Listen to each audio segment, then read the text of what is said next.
Hello everyone. डल्ले खुर्सानीलाई चाहिँ कसरी चाहिँ बोतलमा फ्रेस राख्नुपर्छ भनेर चाहिँ म तपाईँहरूलाई बताउँदैछु हो।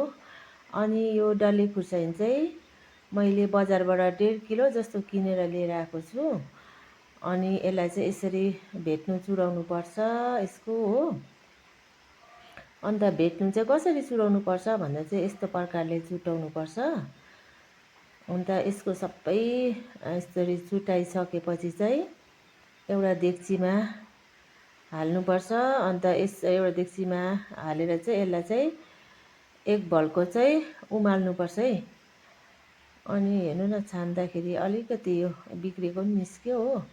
यसरी उमालेपछि चाहिँ अनि एउटा छन्नीमा चाहिँ यसलाई चाहिँ चाल्नुपर्छ यसरी हो।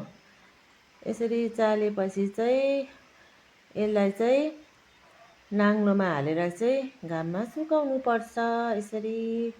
अन्त अलिक अधमरो भएपछि चाहिँ यसलाई चाहिँ बोतलमा हाल्नुपर्छ यसरी।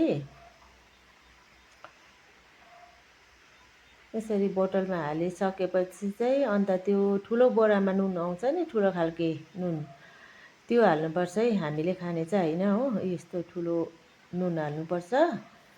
अनि यो नुनले चाहिँ एकदमै फ्रेस हुन्छ है, राम्रो हुन्छ यो नुनले चाहिँ डल्ले खुर्सानीलाई फ्रेस राख्छ हो। अनि यो माथिबाट भेनिगर पनि हाल्नुपर्छ यसरी।